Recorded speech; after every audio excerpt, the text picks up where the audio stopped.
Alright, we're back with Bukkit Power 24, and I'm going to be doing another plugin tutorial. And just to start this video off, I looked at the comments section of my last video, and I saw a message from Cool Funk DJ. First of all, I'm really happy that you guys liked it, including Cool Funk DJ. And I saw something that he said. He was saying that the resolution was terrible, and I know as soon as I uploaded it, I looked at it, and I was like, 57 minutes so that you couldn't even read the text, and I was really upset about it. But I found a way to actually make the text larger in Eclipse, and that should make the videos a little bit more, I don't know, visible. You'll be able to actually read the text this time. So, here, this is the size of the text now. It probably looks a lot nicer than before. You can actually read stuff. This is code for something else, so just look at the size. It looks nice now. You'll be able to understand what I'm typing. But I really hope you found the last video helpful.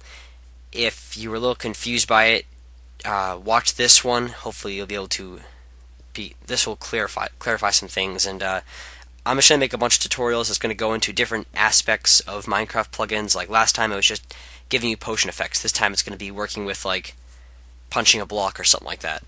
And I'm just going to do a bunch of different videos just so you can get like the general gist of like a bunch of different stuff. So let's see. First of all, you should already have this folder, Minecraft plugin, with it's the whole Bukkit 1.4 thing, 1.4.7. It's all set up, and in your plugins folder, right now I have Superhero because that's the last one I made in the previous video, and if you didn't do this already, you should go back to my first video and watch the first, I think it's like 15 minutes. And the first 15 minutes, it'll teach you how to downgrade Minecraft to 1.4.7, really easy, and how to make this. If you already have this all set, then you can continue watching, and we can start writing another plugin. This time, it'll be a little bit faster, but you'll be able to read what I'm typing. So yeah, let me just stop the video for a second. Okay, so let's jump right into it. First thing we're going to do is make a new project folder. So I'll do File, New, and you want to do Java Project. And this time, we're going to do something with punching blocks, and it's going to be called Block Changer. And if any of you have ever seen InSayNJ, his videos, he made a plugin tutorial a long time ago, and it was really helpful, really cool, but it was for an older version, and I was really hoping he was going to start making more of those videos, and a lot of people were like talking in the comment section like, please, there's no one else who makes videos as good as you, and he didn't make them anymore. Everyone was really upset about it, so I thought I'd start looking into it myself, and I'm going to make videos. And so this one is basically going to be making the plugin that he designed, so he has all the credit for this. It's just a simple plugin, but if you really want to know like where it originated, like who was the first one to actually start like teaching how to make this, it was InSayNJ. You can check out his YouTube channel. He used to do some stuff with Minecraft. I don't know if he's going to do it anymore, but yeah. So we're going to call this Block Changer. So that's good. Press Finish. And under the source folder, we can make a new class, but we should probably import those libraries, remember from last time? So let's see, yeah, right click on the JRE system library, properties, no, sorry, that's not it. Block Changer, right click the project, go to properties. Yeah, okay. So right click the project folder, go to properties, this will come up, Java build path, add external jars, and then remember that file from last time, that little jar file, it's right here, Bukkit. So we're going to use that, and you'll see it here. We're going to press OK, and now it's under our reference libraries. So now we can go ahead and right-click the source folder and make a new class, and call it, I guess, just Block Changer. And now let's do Finish. Alright, I really hope this big text is making it better. Delete all this stuff. And oh shoot, right, we make a package first, right? Alright, sorry about that. on the source folder, the first thing you want to do is actually make a package. You don't have to delete the class, we can just move under this new package. So you want it to be like, just like from last time, it was like, I don't know, you can do your name dot whatever, it doesn't really matter.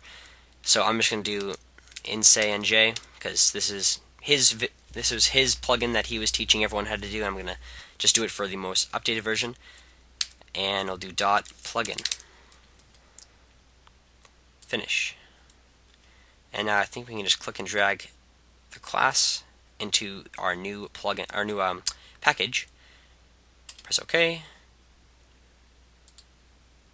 I think it's trying to move it. There we go. Okay. And if that wasn't working for you, just delete the block changer class and then create it under the package. Just it'll be easier. But if you can click and drag it and it worked just fine, good. So now under here, it should say package blah blah blah, and it'll say the name of the package. And now we can import. Actually, we don't do it imports. It'll do it for us. So the first thing I'll do with the class is extends Java plugin, and then also implements listener, because we're going to do some things with that. I can't spell as always, but you know that already. So fix that with import and import. Okay. Let's see. Now, remember those two methods from before? The on enable, on disable? We're going to make those again. That's just the simple methods you'll make at the beginning. So on enable and on disable. Holy cow, am I that stupid? How about we put public void before them? Sorry, I'm not thinking much today. I just came back from a 24-hour bus ride from Missouri. Alright, so before those, you want to do at override. Do that before on enable, and do that before on disable. And now, what to put in them? First, remember there's the two messages that's just going to tell the server this plugin has been enabled and this plugin has been disabled. If you already know all this stuff, you can just copy it from the last plugin we made, but if this is your first time, just pay attention, just do as I do. So you want to do get logger dot info, and in the parentheses for info we're going to say I think we can say anything like plugin has been enabled, and we can just copy that, paste it here, and change this to disabled.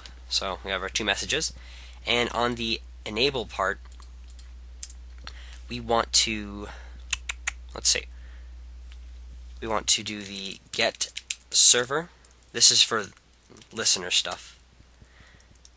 Which one is it? I think it's get plugin manager right there. Dot register events this. So that's just for the listener stuff. That's going to be for when we have things that are like on player respawn, on player kill, or on player death, or like in the last one we made, on player move. So the next thing we want to do is the commands, and for this one, what block changer was, what Insane J did for it, was whenever you have it enabled and you punch a block, it'll instantly turn into wool. So that's what it's basically going to do.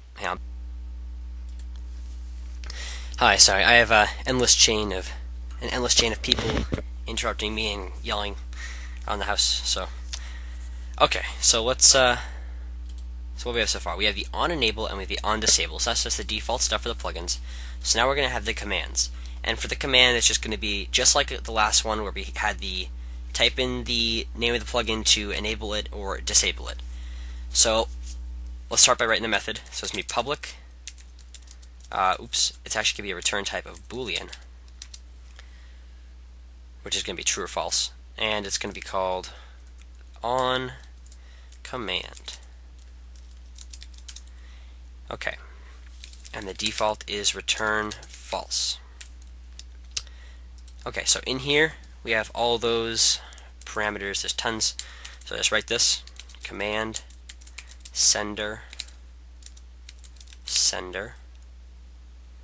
and command cmd string label and string args.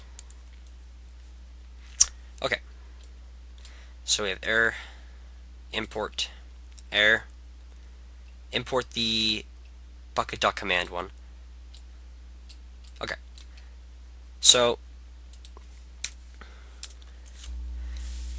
this one is just saying who typed it in, like what's the player, what's the sender, and we can actually make that into a player variable where we can actually use it. And then there's the cmd, which is the command they typed in. The string label, I don't really use that at all. You probably don't have to use it. If you want to look it up and see what it does, you can. I don't really know what it does, but I don't use it.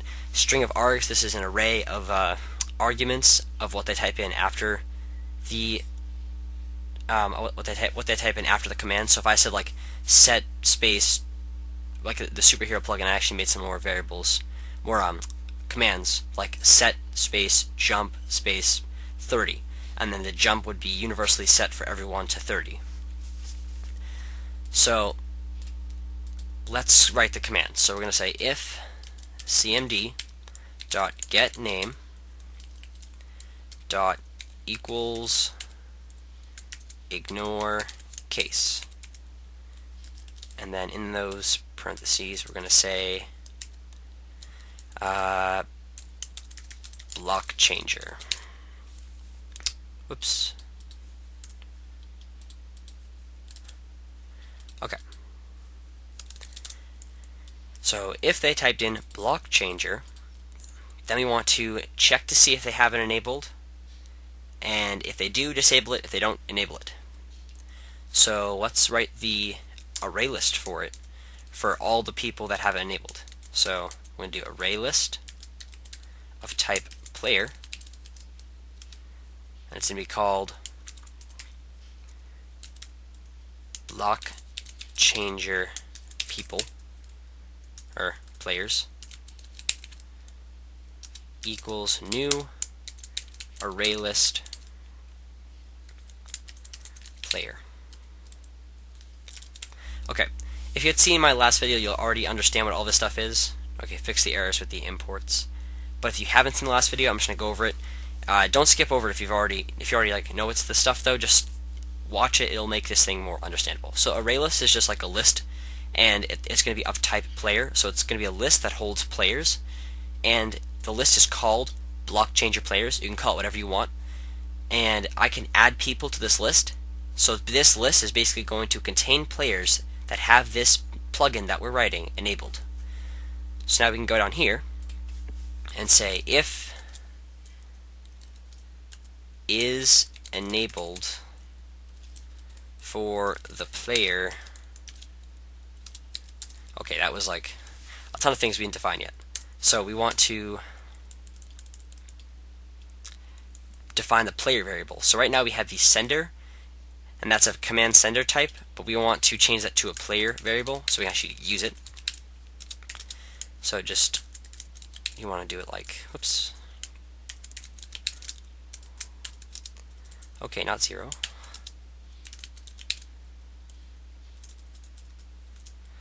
Oof, I'm out of it. Alright, just like that. So it's going to take the variable sender and turn it into a player. What this does is it forces it to turn into this type if it's compatible. So now we're defining this variable as our player. So we're going to say if it's enabled for the player, and this is a method that we haven't written yet. I did this before in the last video. So this is going to be a Boolean because it's going to return true or false. True if it's enabled, false if it's not. That's why it's in the if statement. It's going to be called isEnabled, and it's going to take in a parameter. Whoops, player. I can't spell.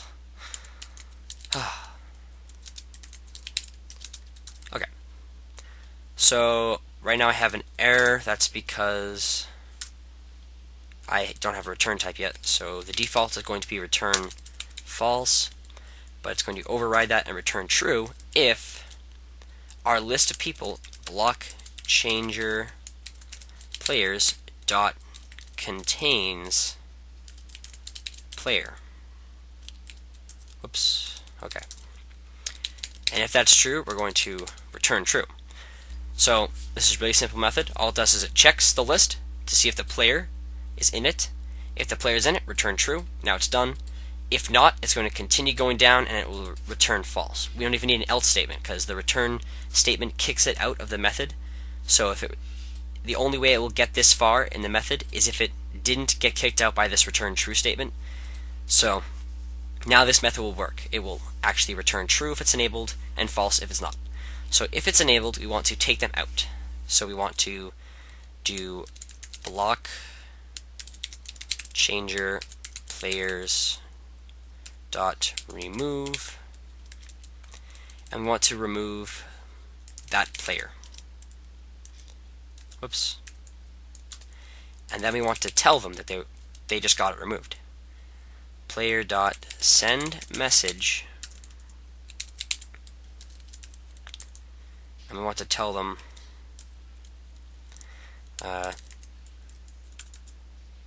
block changer has been disabled for,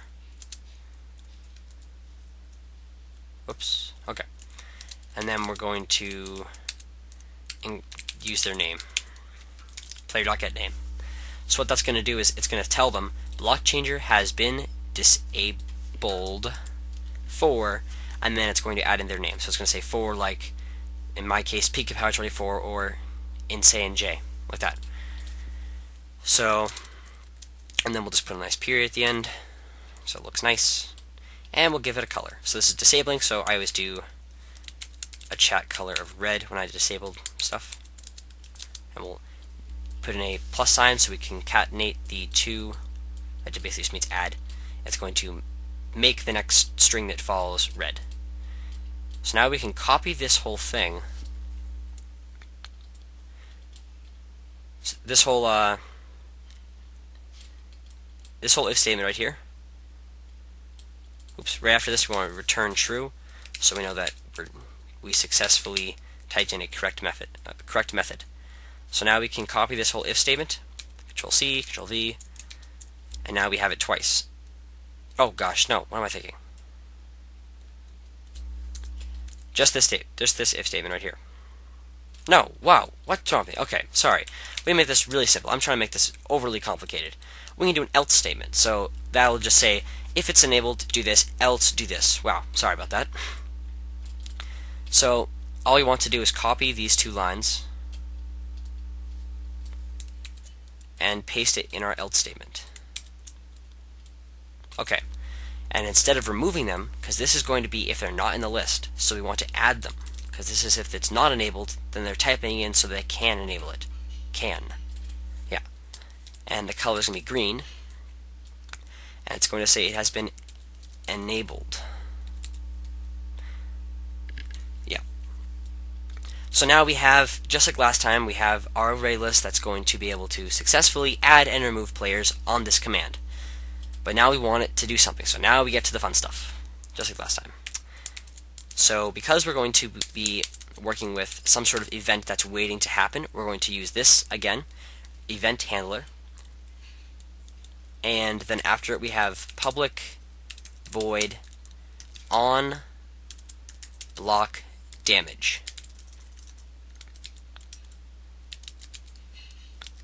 And what that does is it waits for a block to be damaged, and it'll get the event, it'll know everything about it, like what's happening, like what type of block it is, what the player is, that kind of stuff.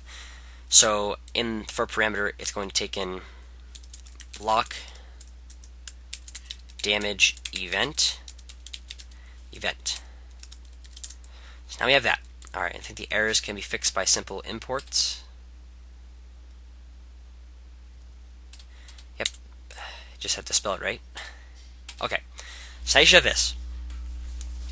If you're having an error with the event handler, that's probably because you forgot to implement listener or import the listener, all that stuff, or if you forgot to do this. So, back down here. So right now you have this method, which is going to take into account every single time the player punches a block. So the first thing we want to do is say if is enabled for the player. So let's just make the player variable again. Player equals event.get player. So now we have our player variable, so we don't have to type in this every single time. So we're going to say if it's enabled for the player, because we don't want to have to do, that'd be pointless if we just did all that enable disable stuff if you're going to punch a block and it changes to wool either way. So we're only going to be able to turn it to wool if this is enabled. So if enabled, we want to define a block as some variable b equals event.get block, and I'm probably going to have an error, import. Okay, so now we define b as the block that's being affected here, and we want to b dot set type ID to 35, which is wool. So now whenever you punch a block, it'll turn to wool. That's only if it's enabled. So we have all this stuff. We have our plugin all written up, but now we have to do the plugin.yml. If you watch the last video, you'll know what that is. So now we want to go over to the project folder, right-click it, new file, call it plugin.yml, finish. And here you'll remember all this stuff. It's just information about the plugin. So remember we have name. This is called block changer. The main for where to find the class is going to be under your package name. So for me it's insanej dot plugin dot block changer. The version, I guess we'll say, is 1.0, and commands. So we got one command as, two spaces, remember.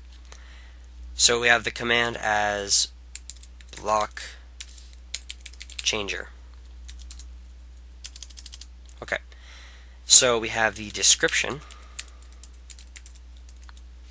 and it's going to be enable / disable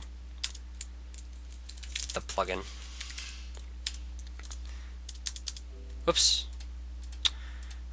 didn't want to do that. Okay, next line is going to be usage. So if they type it in wrong, like if they have an argument after it, then it'll just tell them to do / command for the player. I have to look in if this is even necessary to write the player thing. I don't know. I like to keep it there. It just tells the players, they know they're being talked to directly by the thing. Now the permission is going to be block. Change. Oh my gosh. Changer. Dot, and then the name of the command, which is block changer. It's weird. Block changer dot block changer. And then the permission message.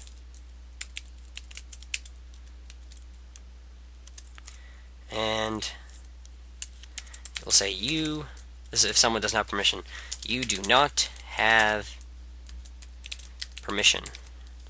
So it'll tell them you do not have block changer dot block changer. And I'll just tell them what they typed in and under what plugin they're trying to access it. So let me just double check. Sorry, let me just double check to make sure I actually spelled everything right, because that will make lots of errors if I didn't. I'll save that, X out, and now we can click on the project name. I think we're done, so we're going to test it out. Hopefully we don't have any errors. I might be missing something. We'll export to a jar file. Oh, in case you're wondering, jar file is under Java. So if you have all these folders, extend Java, and it'll be right there, jar file. Then make sure that block changer is selected, and you want to uncheck the class path and project. We only need plugin.yml. Leave this alone, and under here, browse. You make sure that you're under the plugin folder of the world. So I'm going to go to where I have it. It is on my desktop, Minecraft plugin, and right there's the plugin, and this is going to be called block changer, and that's good. Now finish. Okay, no errors, that looks good. Okay, now let's try running the server and testing it out. So let's open the folder. This is where our world is. Let's try running it. Come on, come on, come on.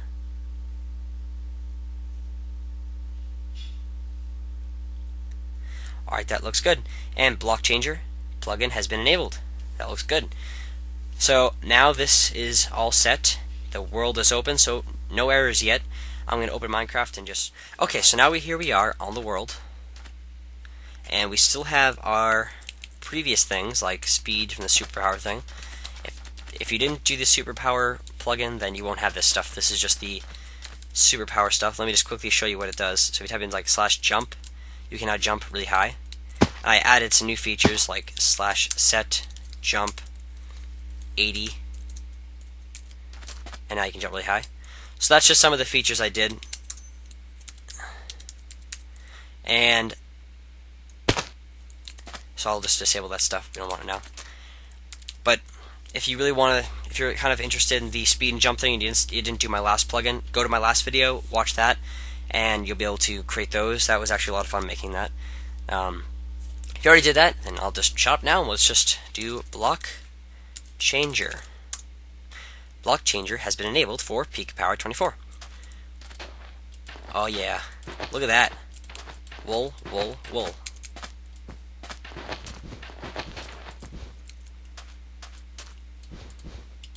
You ain't a cactus anymore.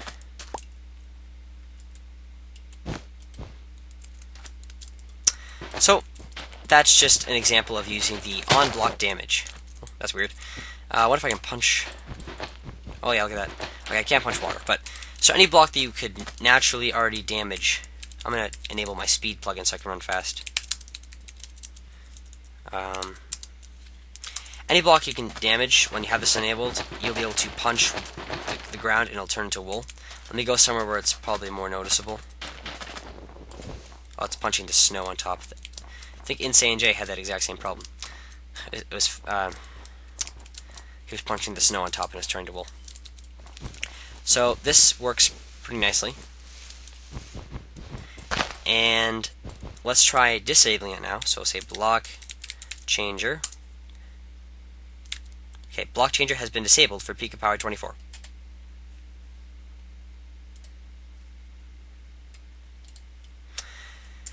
Okay, let's turn off the speed thing. That's kind of getting annoying. Now you'll see I can go back to regular punching stuff in Minecraft, and it's not working, which is good because we disabled it. That's what we want. And okay, speed thing's gone. Good. So now everything's back to normal, and we have our successful plugin where we can enable and disable it, and now you can successfully write anything you want under that on-block damage. So we can be done with this. So okay, so now that you saw that that works, you can really do anything you want under this. So now you have this default setup. You can just change the name of the array and what the name of the plugin is and all that stuff, and you'll have disabling and enabling some sort of action that happens when you punch a block. And like under the event, you can get the block. You can like make it so you'll punch the block and it'll delete itself instantly, or if it's a certain type, then change to something else. So it's like, I don't know, whatever you want really, and you can do all sorts of stuff. It's really cool. Yeah, so this is just, I was just kind of showing off the on block damage method. Later I'm going to start showing off the on player respawn and on player kill, that kind of stuff. That gets a little bit more complicated, but it is really cool. I wrote a plugin for a mini fight arena game, and it's pretty fun. But yeah, so I hope you found this helpful. Leave a comment, rate, subscribe, all that junk. But if this was helpful, leave a comment, just let me know that I'm doing a good job, and I'll keep making more of these. If you have an idea for a plugin that you want to see me go through how to create, keep it kind of simple, then leave that in the comment section, and I'll see if I can do that. And if you had some problems while doing this, or you didn't like something about the video, leave a comment and let me know, because I'm going to read those, and I'm going to see what your problem is, and I'll try and figure it out and help you through it. So, alright, so thanks for watching, guys, and I really hope you enjoyed this and it was helpful, so good luck writing plugins.